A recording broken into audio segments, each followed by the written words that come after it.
La zémourisation de la France est en marche. Un lycée au cœur d'une polémique raciste. Une enseignante d'un lycée de la Somme a adressé une lettre à l'écrivain Akli Tadjer dans laquelle elle lui a confié que certains de ses élèves refusaient catégoriquement d'étudier l'une de ses œuvres abordant la guerre d'Algérie, puisque l'auteur n'était pas français. L'auteur Akli Tadjer a reçu un email d'une enseignante d'un lycée de la Somme, désireuse d'organiser une rencontre entre lui et ses élèves le 16 novembre prochain, en vue de dissiper un malentendu survenu lors de la lecture d'extraits de son œuvre, Le porteur de cartable, au cours de ses leçons. D'après l'enseignante, dont le courriel a été publié sur Facebook par Monsieur certains de ses élèves ont refusé d'étudier un livre abordant la guerre d'Algérie, au motif que son auteur n'était pas français, ou encore que l'histoire ne concernait pas la France.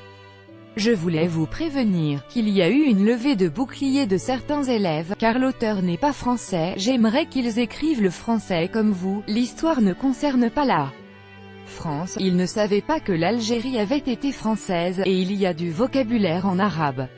Un élève a refusé de lire pour ne pas prononcer le nom, Messaoud.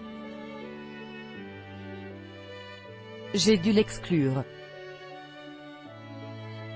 Autrement dit, des réflexions vraiment racistes, l'écrivain a ajouté en description sur le réseau social, intervention prévue dans une classe de première dans un lycée de Picardie.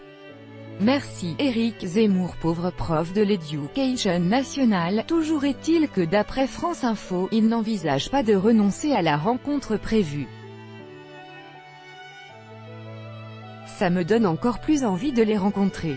Dans leur ville, il y a un mémorial dédié aux soldats de la guerre 14-18e et ils ne savent même pas que des soldats venus du Maghreb et d'ailleurs sont morts pendant cette guerre. Rien que pour ça, c'est une leçon à leur donner, a-t-il confié aux journalistes. L'émail a vite été repris par les réseaux sociaux, les internautes n'hésitant pas à s'adonner à de nouveaux débats acharnés. Alors que certains ont soutenu la volonté des élèves picards à défendre leur identité française, d'autres ont critiqué leurs propos purement racistes. La polémique autour des noms à consonance étrangère a fait la une des médias français suite à l'échange qui a eu lieu le 16 septembre entre Éric Zemmour et la chroniqueuse Absatoussi sur le plateau des Terriens du dimanche. Déplorant l'abrogation en 1993 d'une loi de Bonaparte qui exigeait des parents de donner à leurs enfants des prénoms du calendrier chrétien, Monsieur Zemmour a jugé que la mère de Absatoussi avait eu tort de la nommer ainsi car ce prénom d'origine africaine était, selon le polémiste, une insulte à la France. La France n'est pas une terre vierge, c'est une terre avec une histoire, avec un passé. Et les prénoms incarnent l'histoire de la France, a ajouté Monsieur Zemmour.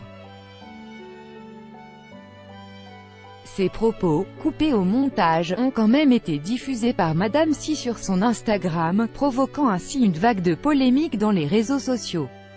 L'œuvre en question, Le porteur de cartable, raconte la vie parisienne d'Omar, 10 ans, enrôlé au sein du Front de Libération Nationale, parti politique algérien créé en 1954 militant pour l'indépendance de l'Algérie.